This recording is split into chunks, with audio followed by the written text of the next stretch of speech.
मुख्यमंत्री माझी लाडकी बहीण योजनेसाठी अर्ज करण्याची मुदत 2 महिन्यांनी वाढवून आता 31 ऑगस्ट 2024 केली आहे। विधानसभेत ही घोषणा करताना महिलांना मिळालेला चांगला प्रतिसाद आणि लोकप्रतिनिधींनी केलेल्या मागणीमुळे हा निर्णय घेण्यात आला। महिलांना या योजनेचा लाभ सोप्या पद्धतीने मिळावा म्हणून काही निकषांमध्ये सुधारणा आणि शिथिलता करण्यात आली आहे। आता 31 ऑगस्ट 2024 पर्यंत अर्ज करणाऱ्या महिलांना 1 जुलै 2024 पासून दरमहा 1500 रुपये आर्थिक मदत मिळेल। आधी आवश्यक असलेल्या अधिवास प्रमाणपत्राऐवजी आता रेशन कार्ड, मतदान ओळखपत्र, शाळा सोडल्याचे प्रमाणपत्र किंवा जन्मदाखला यांपैकी कोणतेही एक दस्तऐवज ग्राह्य धरले जाईल। 5 एकर शेतीची अट काढून टाकण्यात आली आहे आणि वयाची मर्यादा 21 ते 60 वर्षावरून 21 ते 65 वर्षे करण्यात आली आहे। जर कोणत्या महिलेचा जन्म दुसऱ्या राज्यात झाला असेल परंतु तिचे लग्न महाराष्ट्रातील रहिवाशाशी झालं असेल तर तिच्या पतीचे जन्मदाखला, शाळा सोडल्याचे प्रमाणपत्र किंवा अधिवास प्रमाणपत्र मान्य असेल।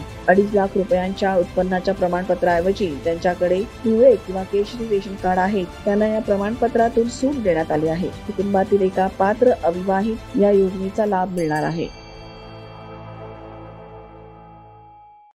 मुख्यमंत्री आणि उपमुख्यमंत्री आम्ही सगळ्यांनी मिळून महिला बाल विकास मंत्री ह्याच्यामध्ये काही बदल केलेले आहेत। ते बदल मला आता आपल्या मार्फत महाराष्ट्रातल्या तमाम माझ्या माता भगिनींच्या पर्यंत पोहोचवायचे आहेत। मी आता सभागृहामध्ये त्याचं निवेदन केलेलंच आहे। सदर योजनेची सुरुवातीला अर्ज करण्याची मुदत 1 जुलै ते 15 जुलै 2024 पर्यंत होती। या मर्यादेत आता सरकारने सुधारणा केलेली आहे आणि आता सदर मुदत 2 महिने ठेवण्यात आलेली आहे। म्हणजे 1 जुलै ते 31 ऑगस्ट पर्यंत 2024 पर्यंत 31 ऑगस्ट 2024 पर्यंत लाभार्थी महिलांना अर्ज करता येईल। तसेच 31 ऑगस्ट 2024 पर्यंत अर्ज करण्यात आलेल्या लाभार्थी महिलांना जर एखाद्या महिलेनी 30 ऑगस्टला अर्ज केलेला असेल तर तिला लाभ मात्र 1 जुलै 2024 पासून दरमहा 1500 रुपये अशा पद्धतीने देण्यात येईल। म्हणजे जरी काहींना उशीर झाला, कारण आम्ही आता बघतोय बहुतेक ठिकाणी एवढी गर्दी होतीये, आमदारांनी पण सांगितलं, अनेक मंत्री महोदयांनी सांगितलं की गर्दी जास्त होती, महिलांना असं वाटतं की 15 दिवसात आपलं नाव तिथं गेलं पाहिजे, त्याच्याकरता तिथं गर्दी होऊ नये, त्यांना तिथं त्रास होऊ नये याकरता खबरदारी म्हणून राज्य सरकारने हा निर्णय घेतला। या योजनेमध्ये पात्रतेमध्ये देखील अधिवास प्रमाणपत्र आवश्यक असल्याचं नमूद करण्यात आलं होतं। आता लाभार्थी महिलेकडे अधिवास प्रमाणपत्र उपलब्ध नसेल त्याऐवजी 15 वर्षापूर्वीचं तिचं रेशन कार्ड असेल किंवा मतदार ओळखपत्र असेल किंवा शाळा सोडल्याचा तिच्याकडे प्रमाणपत्र असेल किंवा जन्म झाल्याचा दाखला असेल, यापैकी कोणतेही ओळखपत्र हे प्रमाणपत्र ग्राह्य धरण्यात येणार आहे। त्याच्यामुळं तो एक त्यांना रिलीफ मिळेल। आणि मागे आम्ही या योजनेमध्ये 5 एकर असणाऱ्यांनाच ही योजना द्यायचं असं ठरवलेलं होतं, परंतु 2.5 लाखाची अट आहे, पण 5 एकराची अट काढून टाकली। कारण आपल्या महाराष्ट्रात जिरायत भागामध्ये काहींचं 7 एकर 8 एकर क्षेत्र असतं, पावसावर अवलंबून असतं, त्यांना उत्पन्नही जास्त मिळत नाही, म्हणून आता ही 5 एकर शेतीची अट देखील वगळण्यात आलेली आहे। सदर योजनेचा लाभार्थी महिलांचा वयोगट आम्ही सुरुवातीला सांगितलंय ते वय वर्ष 21 ते 60 होता, आता वय वर्ष 21 ते 65 वर्ष वयोगट करण्यात आलेला आहे। त्याच्यामुळे हा एक बदल करण्यात केलेला आहे। आणि विशेषतः महाराष्ट्राची बॉर्डर आहे, त्या बॉर्डरवर जे आमचे महाराष्ट्रीयन लोक राहतात त्यांनी जर शेजारच्या राज्यातल्या मुलीशी लग्न केलं तर काही प्रश्न निर्माण होऊ शकतात, म्हणून परराज्यात जन्म झालेल्या महिलांनी महाराष्ट्रातील अधिवास असणाऱ्या पुरुषाबरोबर विवाह केला असेल तर अशा बाबतीमध्ये त्यांच्या पतीचा जन्मदाखला चालेल, त्यांच्या महाराष्ट्रामधल्या पतीचा शाळा सोडल्याचं प्रमाणपत्र चालेल किंवा अधिवास प्रमाणपत्र देखील ग्राह्य धरण्यात येईल। त्यामुळं त्यांना तिकडनं ते दाखला वगैरे आणणं ह्याच्यात जो त्रास होणार आहे तो त्रास ह्याच्यातनं कमी होईल.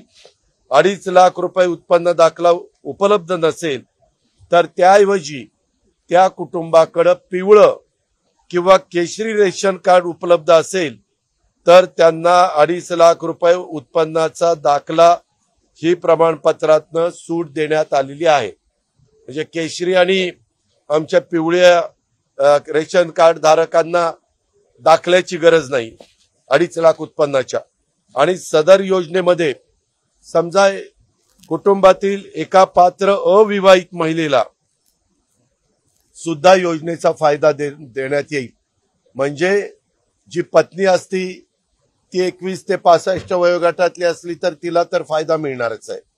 परंतु जर त्या पत्नीला 22 किंवा 23 वर्षाची मुलगी असेल आणि ती त्या घरातच राहत असेल तर त्याही भगिनीला आम्हाला हा फायदा द्यायचा, ह्या योजनेचा लाभ द्यायचा.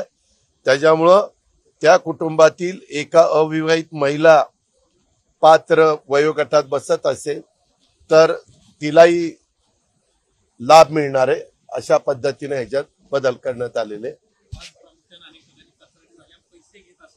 त्याबद्दल सभागृहात सांगितलेलं आहे, कुणालाही एक पैसा देण्याची गरज नाही. थोड्याशा आमच्या महिला घाबरलेल्या होत्या, 15 जुलैपर्यंत आपला अर्ज गेला नाही तर आपलं कसं होणार. आता तर 31 जुलैपर्यंत दिली, 60 दिवस आहे. आणि जरी यदा कदाचित तिचा अर्ज हा ऑगस्टमध्ये मंजूर झाला तरी देखील तिला जुलै आणि ऑगस्टचे 3,000 रुपये त्या ठिकाणी मिळणार आहेत. आणि हे साधारण आम्ही 15 ऑगस्ट ते रक्षाबंधन 19 ऑगस्ट आहे, 15 ते 19 पर्यंतच आम्हाला हा त्यांचा जो काही लाभ आहे तो लाभ आम्ही वितरित करणार आहोत.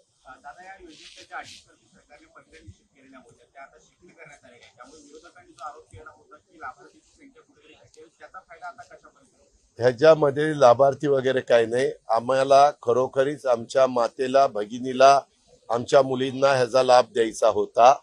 परंतु एखादी नवी योजना आली तर पहिल्यांदा निर्णय घेताना काही त्याच्यामध्ये त्रुटी राहतात. आमच्या लक्षात आलं, आमच्या महायुतीच्या अनेक आमदारांनी ही अडचण सांगितली. त्या खात्याचे मंत्री आदिती तटकरेंनी हे प्रश्न निर्माण झालेत असं सांगितलं. त्याच्यामुळे आज मुख्यमंत्री, दोन्ही उपमुख्यमंत्री आणि महिला बालविकास मंत्र्यांनी ठरवलेलं होतं की सगळ्या अधिकारी वर्गाला घेऊन ह्याच्यात काही चेंजेस करायचे. ते चेंजेस केले, ते सभागृहामध्ये आपण तिथं सांगितले, तिथं फ्लोअरवर आणले. आणि तुमच्या मार्फत महाराष्ट्रातल्या चांद्यापासून बांद्यापर्यंत तमाम माझ्या मुलींना, माझ्या भगिनींना, माझ्या मातांना हा सगळा निरोप पोहोचवण्याचा आमचा प्रयत्न. आता त्याबद्दल सगळं चाललेलं आहे, सारखं काहीतरी काढू नका. ह्याच्याबद्दल जे काही चुका झालेल्या असतील त्यांच्यावर अतिशय कडक अशा प्रकारची कारवाई केली जाईल. जे दोषी असेल त्यांना कुठल्याही पाठीशी घातलं जाणार नाही.